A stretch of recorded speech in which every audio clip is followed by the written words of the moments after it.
Hello everyone, my name is Jade and welcome to my new video. I can speak 3 languages, English, Mandarin and Cantonese.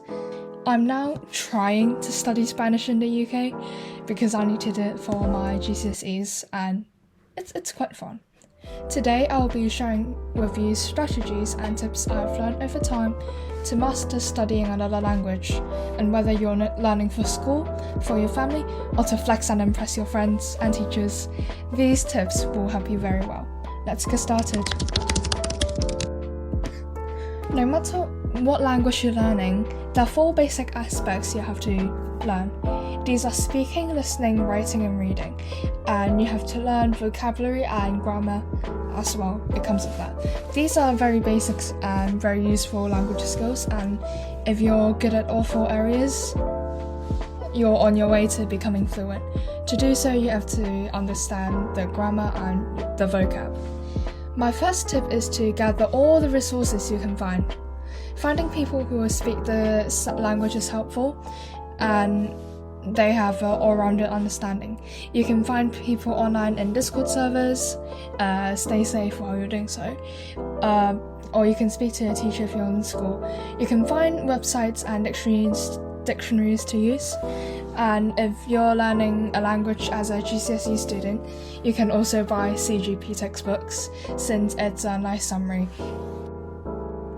Another good way to master language is to expose yourself to the media in the language you're speaking. How I learned English so quickly is because when I was younger, I read loads of English books, from Diary of a Wimpy Kid to Roald Dahl, and it was kind of a flex really, knowing how to read English books. Like, the more you listen and read, the more you can get exposed to language and grasp the grammar. It also helps to communicate with people speaking the same language, as it forces you to think quickly. You normally don't get to do that in class. My second tip is to make and identify connections.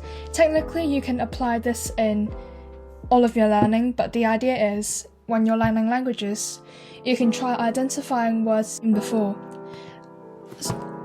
That will really help boost your memory and help you learn the language and remember vocabulary in the long term. You can also try connecting words in different languages to remember the vocabulary. You can connect a word from a language A to language B to language C, kind of like that. For example, in Spanish, a lot of words are similar to those in English, which are called cognates if you're wondering. Take organized, for example.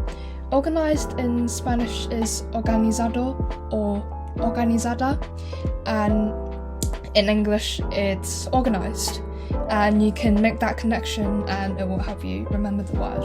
So the idea is, if you can make and identify words from different languages and connect them in your own way, this will help you learn a language in the long term.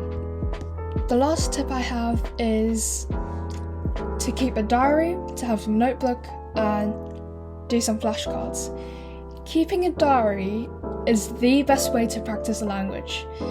You can also record all the words you learn in a notebook, or some digital flashcards like Quizlet, which is paid now, or Studious. It's really underrated. The link is in the description. It is very underrated. For a diary in Spanish, or the language you're learning, it helps you practice your grammar structure and build new vocabulary, since you don't always know what words you're supposed to say. You can write absolutely anything you want. I wrote about my school, our Christmas break, cheese, and even a miniature life, personal crisis in Spanish. It's a good learning opportunity, do not ask. It really helps you to build confidence and familiarize yourself with the language.